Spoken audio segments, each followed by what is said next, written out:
수행비서 성폭행 혐의를 받고 있는 안희정 전 지사의 재판이 날이 갈수록 공방이 치열해지고 있습니다. 오늘은 안희정 전 지사의 부인이 재판에 출석해 어떤 증언을 할지 눈길이 쏠리는데요. 관련 내용 오윤성 순천향대 경찰행정학과 교수 노영희 변호사와 함께 짚어보겠습니다. 네, 안녕하십니까? 안녕하십니까? 예. 자, 안희정 전 충남지사의 성폭행 혐의와 관련한 재판이 오늘로 이제 5번째 공판이 속개가 되겠습니다. 먼저 지금까지의 재판 상황부터 좀 짚어보도록 하겠는데요. 지난 재판에서 안희정 측 증인들이 강압에 의한 성폭행은 아니었고 두 사람은 친밀한 관계였다라는 취지의 증언을 내놨죠. 네, 그렇습니다. 그 이전까지는 이제 검찰 측 증인으로 나온 사람들은 상당히 강압적이고 어떤 그 수직적이었고 또 이 두 사람의 어떤 관계가 어떤 그 자발적인 것이라기보다는 상당히 가압적인 그런 분위기 속에서 이루어졌다라고 하는 그런 취지의 증언을 했는데요. 예. 이번에 이제 새로 그 안희정 전 지사 측의 그 증인으로 나온 사람들은 굉장히 친밀한 관계였다. 예를 들어서 이제 그 운전 그 비서를 했던 그 정모 씨 같은 경우는 지금 그 수행 비서로서 이 그 김 씨가 호텔 예약 담당하고 있는 그 김 씨가 이제 서울에서 자고 와야 되겠다라고 해가지고 이제 숙소를 예약을 했고 또 본인이 이제 오늘 뭐 서울에서 자고 갈 거다라고 하는 이런 뭐 메시지 또 뭐 어떤 그 호텔 약도까지 직접 보냈다라고 이제 이렇게 얘기를 하고 있고요. 그다음에 이제 그 김 씨의 후임이죠. 후임인 그 수행비서 어모 씨 같은 경우는 상당히 그 이 두 사람 간의 그 관계가 지금까지 알려진 것과 달리 친밀해 보였다. 그거는 이제 주관적인 판단이긴 합니다만 예컨대 이제 이렇게 얘기를 했어요. 공보 비서실에서 이제 그 김전 씨가 내 생일 아무도 챙겨주지 않는다라고 펑펑 울었는데 그 소식을 안 지사가 이제 그 듣고 문자를 보냈다 그래요. 그래서 이제 그날 그 김 씨 페이스북에 단 한 명에게 이제 생일 축하를 받고 싶었다라고 이제 얘기를 갖다 했는데 그 한 명이라고 하는 것이 이제 의 씨가 주장을 하는 것은 바로 이 안 전 지사가 아니냐 이렇게 이제 그 얘기를 함으로써 이 두 사람의 관계가 상당히 그 친밀한 관계였다라고 하는 것을 증언을 했었죠. 자, 뭐 어쨌든 그 안 지사를 이제 수행했던 사람들의 이제 증언이란 말이죠. 이해관계자라고 할 수 있겠는데, 자, 이런 증언들이 재판에 어느 정도 영향을 미친다고 봐야 됩니까? 그러니까 사실 이제 성폭력 관련된 재판에서는 증거가 겉으로 드러난 것들이 이렇게 많지가 않습니다. 그래서 그 피고인으로서는 정황 증거를 제시할 수밖에 없는 상황이 되고요. 또 검찰 측에서 내세우는 증인은 혹은 증언은 기본적으로 피해를 입었다고 주장하는 사람의 증언 이런 것들이 주가 되는데 지금 양쪽이 다 의견 그 정확하게 말하자면 완전히 대치되는 지금 주장을 하고 있는 거잖아요. 그렇기 때문에 누가 그 사람의 말을 좀 약간 신빙하지 않은, 그러니까 좀 뭔가 좀 이상한 말이다라는 식으로 생각하게끔 할 수 있느냐, 이게 가장 관건이거든요. 근데 그동안에 김지은 씨 측에서 주장은 그 위력 관계, 그 업무상 그분이 훨씬 높은 관계에 있었기 때문에 자기는 무조건 수동적으로 따를 수밖에 없었다. 그래서 그런 성관계도 일어날 수밖에 없었다. 이런 주장을 하고 있는데 그렇다면은 이 안희정 측에서 할 수 있는 거는 그런 수직적인 관계가 아니라 수평적인 관계였고 둘은 친한 관계였다라는 걸 얘기할 수밖에 없거든요.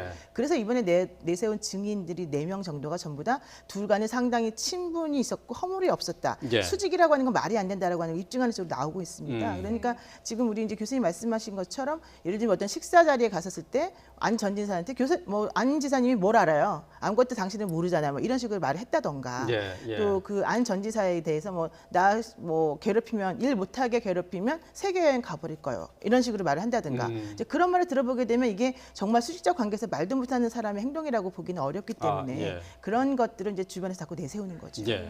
그렇다면 기존의 검찰 측 증인들은 구체적으로 어떤 식으로 위계관계가 있었다고 증언을 한 건가요? 검찰 측에서는 이제 사실 그 상당히 수직적인 그런 관계였다라고 또 강압적인 그런 분위기였다 이제 이렇게 얘기를 하지 않았습니까? 근데 이제 이번 그 안 전 지사 측의 증인으로 나온 사람들이 아까 이해 당사자라고 이제 말씀을 하셨는데 사실 이제 그 지금 그렇게 진술을 하고 있는 사람 중에서 한 명은 운전 비서 같은 경우는 이전에 그 김지은 씨를 희롱 또 성추행했다가 사과를 한 그런 그 관계가 있고요.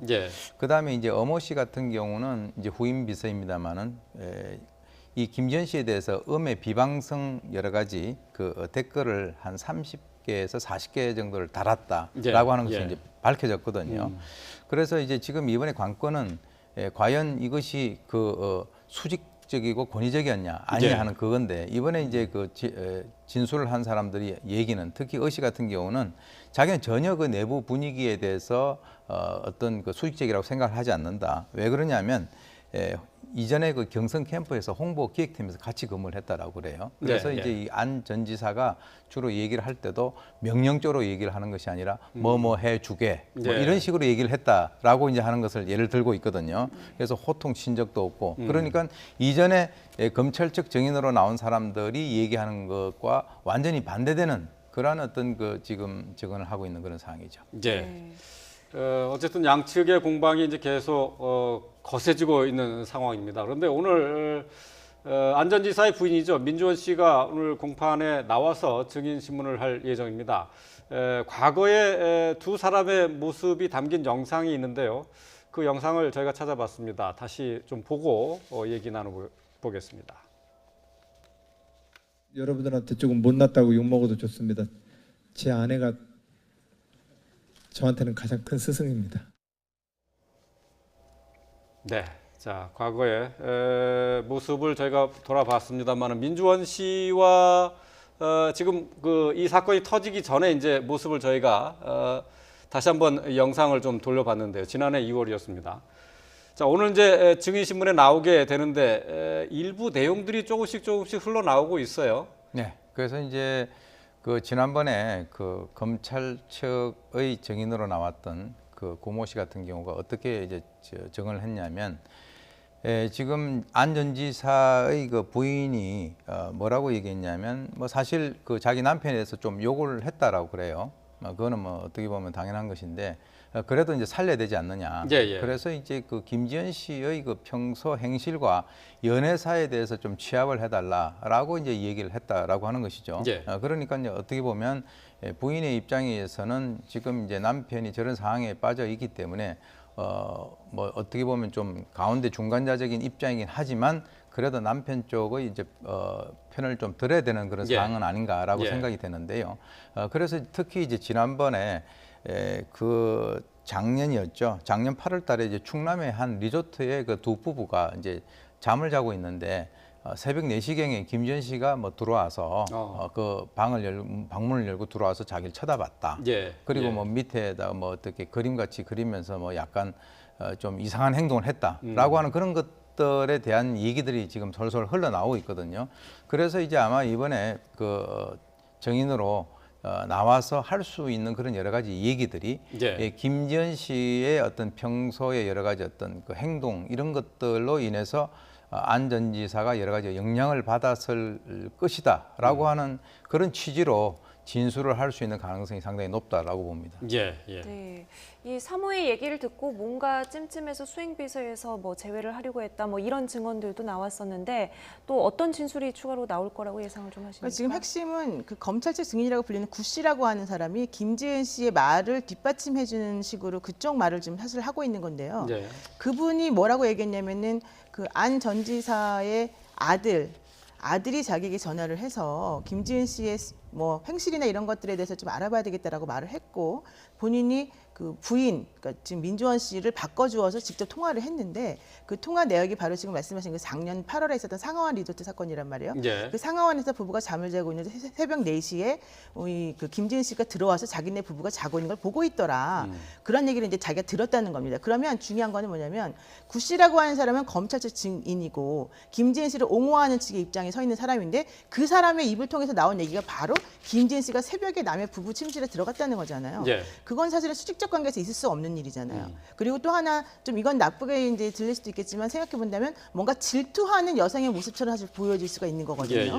그런 상황이라고 한다면 오히려 안 전 지사 측이 좀 주장하고 있는 우리들은 애정 관계였다, 이런 것을 뒷받침해주는 증거가 사실은 상대방 측에서 나온 거라고 볼 수밖에 없어요. 그렇기 때문에 민주원 씨 부인 입장에서 왜냐하면 그분이 침실에 있던 당사자니까 실제 그분이 맞습니다. 그날 내가 이 여성분이 들어와서 쳐다보고 있는 게 너무 이상해서 좀 오싹했습니다. 그래서 내가 이 여성분을 수행비서에서 정무비서로 옮기라고 했습니다. 이런 말이 만약에 증언을 통해서 나오게 된다면은 안 전 지사 측이 그동안 주장해왔던 수평적 관계 내지는 애정 관계라고 하는 게 드러나는 거죠. 물론 그런 경우에 이제 하나 있을 수 있는 거는 그럼에도 불구하고 어쨌든 뭐 불륜이든 부정이든 간에 이 부인 입장에서 보자면 사실은 둘 다 마음에 안 드는 거, 둘 다 이제 기분 나쁜 상황이 될 수가 있는 거긴 하지만 네. 그래도 안 전 지사 측에서는 그런 진술을 해준다고 한다면 본인이 그동안 주장해왔던 것들을 뒷받침해주는 그런 강력한 증거가 될 수 있다. 이렇게 예. 좀 보는 겁니다.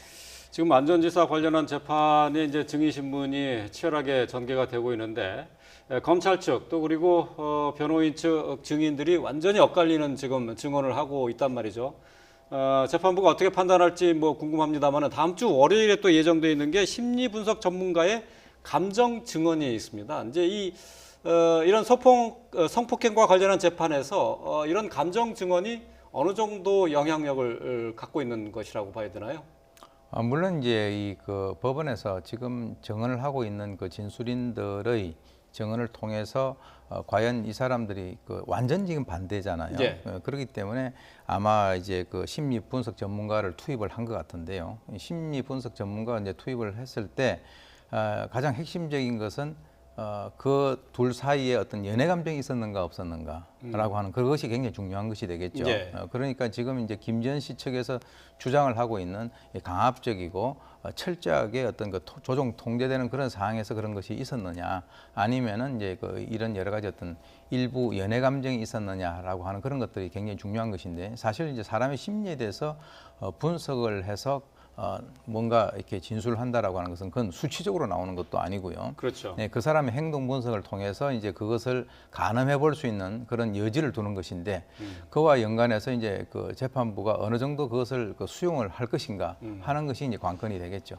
이제 네. 그런 심리 분석이 재판에 영향을 얼마나 미칩니까? 사실은 뭐 법적으로는 그게 반드시 꼭 미쳐야 된다는 법은 없습니다만은 판사님들이 판단하기 좀 애매할 때에는 네. 그런 전문가들의 말을 중요한 증거 자료를 사용하는 건 맞습니다. 근데 사실 그거는 재판부마다 지금 성향이 달라서 어떤 재판부는 그런 증거를 중요하게 생각하는 사람도 있고요. 어떤 곳은 그렇지 않은 경우도 있는데, 사실 이례적으로 이렇게 그 전문가들의 증언을 들어보는 것도 안희정 지사 측이 조금 그 방어를 할 수 있는데 좀 도움을 주는 그런 양상이기도 해요. 왜냐하면 일반적인 성폭력 사건에서는 이런 식의 그런 감정 증인이라고 우리가 부르는데 예, 예. 이런 전문가 증언을 사실 잘 듣지 않거든요. 아, 그래요? 예, 예. 그러니까 사실 이제 이 그러니까 재판 판단이 어렵기 때문에 지금 그렇게 그렇죠. 하는 거죠. 예, 그리고 사실은 되게 중요하다고 생각하기 때문에 어쨌든 기회를 주고 있는 거다. 사실 이게 올바른 절차이긴 한데 다른 성폭력 사건에서는 이렇게까지 잘 하지 않는다. 아. 이렇게 말씀드릴 수 있습니다. 예, 알겠습니다. 이 연인이나 부부 관계에서도 성폭력이나 성폭행은 성립을 할 수가 있잖아요. 그렇죠. 그렇다면 이 두 사람의 관계가 어느 정도 윤곽이 드러난다고 하더라도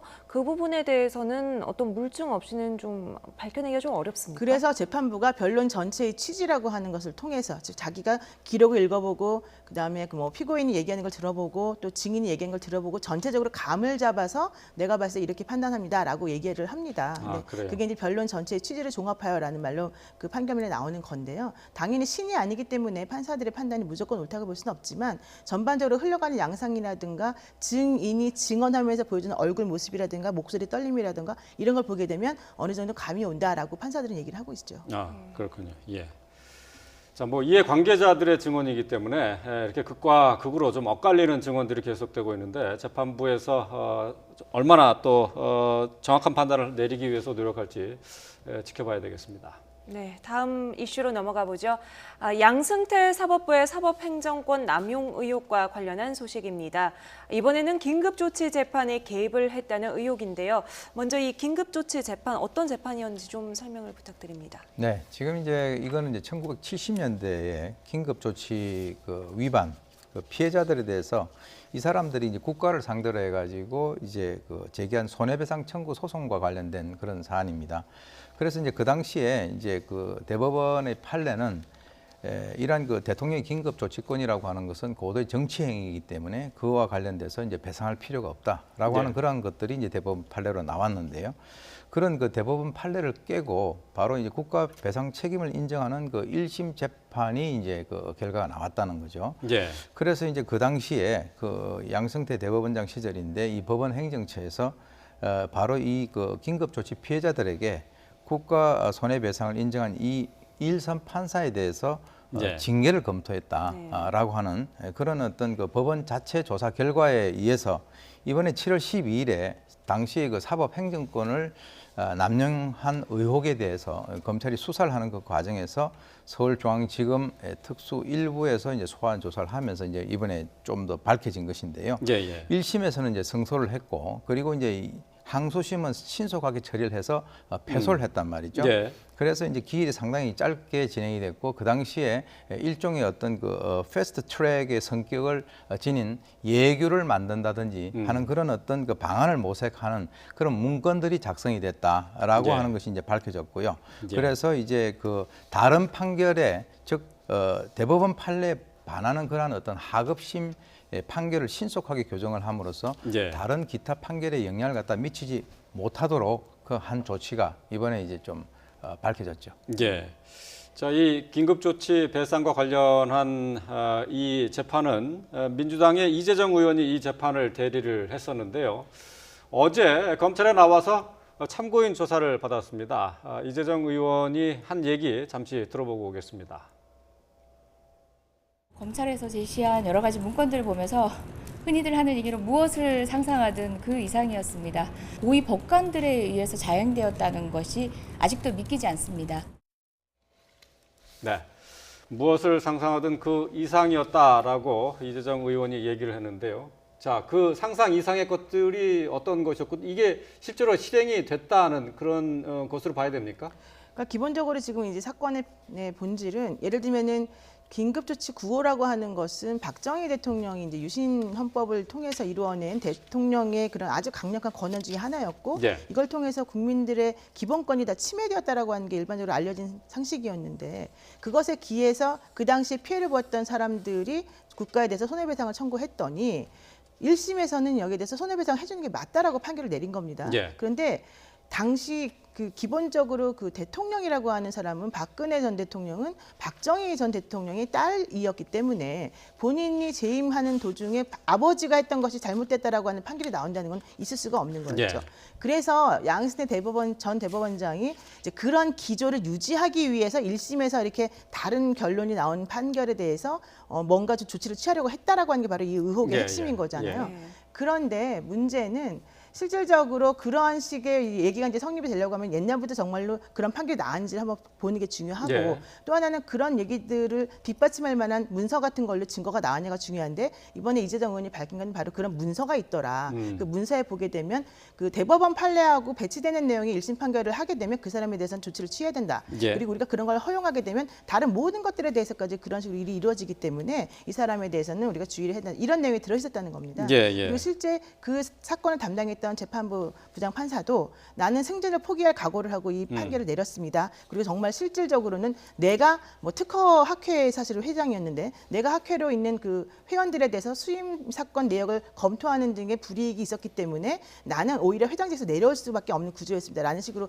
말을 했어요. 그 예. 얘기는 실질적으로 이러한 식으로 그 대법원의 반기를 들고 있는 그런 판례들 혹은 판결들에 대해서 대법원에서 조치를 하고 징계를 실제로 내렸다라고 하는 것하고 일맥상통하기 때문에 이게 문제가 커지는 거죠. 그러니까 이 지금 대법원 행정처에서 그렇죠. 만든 문건에 보면은 이거와 관련해서 이제 징계 절차에 대한 얘기도 나오고요. 또 판사들에 대한 교육 얘기도 또 나옵니다. 그렇죠. 이런 게 다 실행이 됐습니까? 어느 정도는 실행이 되었다라고 지금 그 참고인으로 나왔던 판사님들이 몇 분 얘기를 하고 있는 건데요. 아직까지는 검찰에서 정확하게 밝히고 있지는 않기 때문에 아, 그래요? 예, 여기에 대해서는 지금 더 말하기는 조금 불편한 부분이 있죠. 예. 네, 이 말씀하신 문건의 제목이 대법원 판례 정면 위반 하급심 판결 대책이라는 그렇죠. 문건이던데요. 이 대법원의 판례를 뭐 뒤집는 또 다른 판결을 내리는 1심 판결이 많지는 않겠지만 그럴 때 이런 대책 마련, 이런 문건을 내는 것이 일반적인가요? 사실 말이 안 되는 거죠. 왜냐하면은 법관이라고 하는 것은 양심, 그러니까 법관의 양심에 따라서 자유롭게 독립적으로 판단하는 게 맞는 거기 때문에 네. 1심 판결에서 그렇게 내렸고 판사들이 그게 법리적으로 따져서 맞다고 본다면 2심에서도 법리를 따져서 그런지 아닌지 확인하는 과정을 거쳐서 대법원 판례도 바뀔 수가 있는 거예요. 네. 잠깐만요. 제가 좀 궁금한 게 한 가지 있습니다. 이 관련돼 있는 똑같은 사건에 대한 대법원 판례가 있습니다. 두 차례 있었죠. 2014년하고 2015년에. 네. 근데 이제 1심에서 대법원 판결과 다른 판결이 나오면은 그렇죠. 대법원 자체에서도 이 판결에 대해서 주목하지 않을까요? 주목하죠. 근데 주목하는데 그것이 본인들이 생각하는 기조와 맞든 안 맞든 간에 왜 1심에서 이렇게 판결을 내렸는가를 보고서 독립적으로 객관적으로 법리에 검토해서 따져야 되는 거잖아요. 근데 그렇게 하지를 않고 양승태 예. 대법원장은 당시에 이 대법원 판례하고 맞지 않는 1심 판결을 내린 사람들은 무조건 잘못이다라고 하는 전제를 깔고서 그들에 대해서 징계를 해야 된다라는 식으로 그냥 아예 하급심들에 대해서 어떤 기준을 설정해 줬다는 게 문제라는 거죠. 예. 사실 판례라고 하는 거는 대법관들이 훨씬 더 그 경험이 많고 법리를 잘 알기 때문에 대법원 판례가 마지막으로 사실은 확정이 돼야 되니까 1심에서 이런 게 뒤집어질 수도 있습니다. 그렇지만 이게 나중에 가서 2심, 3심 가서 다시 고쳐지는 과정을 통해서 제대로 만들어지면 상관이 없는데 예. 그냥 대법원 판례 기존 것하고 1심 판결이 다르다는 이유만 가지고 1심 판결을 무조건 다 뒤집어야 된다. 이제 다시 이런 식의 판결 나오면 안 된다라고 얘기하는 건 말이 안 된다는 거예요. 예. 특히 이 중에 예를 들었던 게 바로 양심적 병역 거부와 관련된 판결이었습니다. 양심적 병역 거부가 1심에서 계속해서 이거는 전부 다 뭐 위법하다. 그러니까 무슨 얘기냐면은 대체 복무 같은 거 허용해야 되고 예, 그렇죠. 양심 병역 거부를 인정해야 된다라는 1심 판결이 나왔는데 2심 가면 사실 그게 뒤집어진 경우가 예, 많았잖아요. 그렇죠. 근데 이번에 헌재에서 사실 뭐라고 나왔습니까? 뒤집어지는 게 맞다. 그러니까 뒤집어진 게 아니라 양심 병역 거부를 우리가 인정해줘야 된다라는 쪽으로 지금 헌재 결정이 나왔잖아요. 병역 거부 자체는 합헌이고 그 다음에 이제 헌법불합치. 대체 복무를 마련하지 않은 게 이제 그러니까 그 맞지 않는다는 얘기는 거죠. 예. 기본적으로는 이 사건 자체를 따지고 보면 양심 병역 거부를 인정해야 된다는 취지를 사실 읽히는 건데 그런 식의 1심 판결들에 대해서 그동안의 대법원에서는 전부 다 아니다라는 식으로 판결을 해왔다는 거거든요. 그러니까 그런 거가 하나씩 둘씩 나오게 된다면 이 나라 전체 질서를 흐트러뜨리기 때문에 우리는 이걸 용납하면 안 된다는 게 바로 양승태 전 대법원장의 주장이었고 예. 그 주장에 맞추어서 1심, 2심, 3심이 계속해서 움직여가는 모양새를 보였기 때문에 문제라 얘기하는 거죠. 예. 그래서 이 사건은 2심에서 배상 청구가 기각이 됐고 그리고 대법원에 올라가서는 심리 불속행, 이게 심리 없이 바로 상고를 그렇죠. 기각하는 거죠. 굉장히 빠른 속도로 이제 1심 판결을 뒤집었는데요. 이게 양승태 사법부의 입김이 실제로 항소심에 작용을 했다라고 밝혀진다면 이것도 어떤 혐의가 적용이 되는 건가요? 글쎄요, 이제 그것은 지금 검찰 수사 중이니까 아까 말씀하셨지만 지금 여기에서 뭐 그것에 대한 혐의가 인정이 된다 안 된다라고 말씀을 드리기는 어렵고요. 지금 수사 중인 그런 사안이고 아까도 말씀 나왔습니다만은 이제 분명히 이것은 어떤 나름대로의 1심과 2심 그리고 이제 대법원 판례와 있어서의 어떤 나름대로의 다른 점 그것을 뭔가 이게 좀 통일시키기 위한 하나의 어떤 일환이 아니었는가라고 하는 그런 측면에서는 상당히 거기에 대해서는 이제 많은 의혹이 있는 것이고요. 또 실제로 이제 1심에서 그런 판결을 했던 해당 판사가 실질적인 어떤 불이익을 받았다라고 이제 진술을 하고 있는 그런 사안이니까 그 관련되는 것은 이번 조사 결과를 좀 더 지켜보면 결론이 나오지 않겠나라고 생각이 됩니다. 네. 뭐 조금 전에 얘기를 했습니다만은 이제 대법원에서 심리 불속행 기각을 결정을 내렸단 말이죠. 이제 이재정 의원이 여기에 대해서 이게 모욕을 준 판결이다라고 했는데 어떤 이유에서 그런지 설명을 좀 해주시죠. 사실 이제 1심 판결하고 2심 판결의 결론이 완전히 반대가 될 경우에는 대법원에서 이것이 왜 1심하고 2심 이렇게 서로 다르게 결론을 내렸는지에 대해서 좀 구체적으로 심리를 해보는 게 맞죠. 네. 그런데 그냥 2심 재판부에서는 이유도 없이 뒤집어 버렸다는 게 이재정 의원의 주장이고 그것을 그대로 그 3심에 가서는 제대로 심리도 안 해보고 그냥 그대로 확정시켜버렸다는 게 또 주장이거든요. 근데 그동안에 이 양승태 전 대법원장이 얘기하고 있던 게 바로 심리 불속행 기각이라고 하는 제도 때문에 만들어지는 상고법원에 대한 얘기였습니다. 그 얘기가 뭐냐면 우리가 보통 3심 재판을 받을 권리가 있는데 네. 2심 재판 끝내고 나서 대다수의 그런 3심까지 올라간 사건들이 제대로 심리를 안 해줘요. 왜냐하면 대법관이 모자라기 때문에. 그래서 거의 보통 80% 정도는 다 심리 불속행, 심리를 속행하지 않고 끝내버린다라고 하는 게 이제 있는 건데 이제 그렇게 되면 사실 사람들이 3심을 받을 재판 권리가 사실 없어지는 거나 똑같거든요. 그래서 그 변호사협회에서 뭐라고 얘기했냐면 대법관을 늘려라. 50명까지 늘려서 네. 그 심리를 좀 제대로 좀 할 수 있게끔 해달라. 그렇게 말했더니 그건 안 된다. 우리 권위가 떨어진다. 이런 식으로 대법원에서 얘기를 했었었고 대신에 상고법원을 만들어주겠다라고 했던 거였잖아요. 근데 상고법원을 만들기 위해서는 협조가 필요한 건데 변협도 다 반대했고 사실 다른 국회의원들도 반대하는 사람이 많았었어요. 네. 그러다 보니까 양승태 전 대법원장이 이렇게 중요한 사건들을 그냥 아예 심리불속행 기각을 다 시켜버리고 니네들이 우리 말을 듣지 않을 거면 변호사들이 하는 경우에 대부분의 경우에 우리가 아예 심리를 제대로 해주지 않겠다. 예, 대신에 예. 협조를 해주면은 심리를 좀 제대로 해주겠다. 이런 식의 메시지를 지금 보여주고 있는 거예요. 그렇기 때문에 이것들이 지금 한두 건이 이런 식으로 진행된 게 아니고 상당히 많은 건들이 그런 식으로 진행이 되어 오면서 상고법원이라도 그럼 해야 되는 거 아닌가라고 하는 의견을 끌어내기 위해서 이런 식의 행동을 했다라고 하는 얘기도 나오거든요. 예. 그래서 그런 것들이 지금 다 종합적으로 따져봤을 때 그 재판이라고 하는 그것에 대한 권리를 가지고 그 양승태 전 대법원장이 이 법조계를 지금 흔들어 왔다. 결국 이렇게 말할 수 있는 거죠. 예. 자, 양승태 전 대법원장 기자회견을 통해서 자신의 재임 기간 중에 박근혜 정부의 국정 운영에 협조한 바가 없다 이렇게 얘기를 했는데 이 문건 때문에 그런 얘기는 좀 설득력이 없어진 것 아닌가 싶어요. 그렇죠. 예, 왜냐하면 이제 그것이 그 결국은 긴급조치 구호 위반에 관련돼서 국가를 상대로 해서 이제 그 배상을 하는 그 문제에서 법원이 굉장히 깊숙이 개입을 했고 예. 그것이 어떤 그 법리적인 검토 차원이 아니고 어떤 의미에서는 이제 만약에 1심 판결과 이 대법원 판결에 있어서의 어떤 그 차이가 있다면 그로 인해서 발생될 수 있는 여러 가지 어떤 사회적 파장 이런 것들을 고려를 해서 그러한 문건을 만들고 또 그러한 판결을 한 그 판사에 대해서 실질적인 불이익을 준 사실이 사실로 밝혀진다면 예. 그러한 그 주장이 상당히 좀 빛을 발하는 그런 상황이 되겠죠. 네. 이 양승태 사법부의 여러 가지 의혹들 검찰이 어디까지 파고들 수 있을지 지켜봐야겠습니다.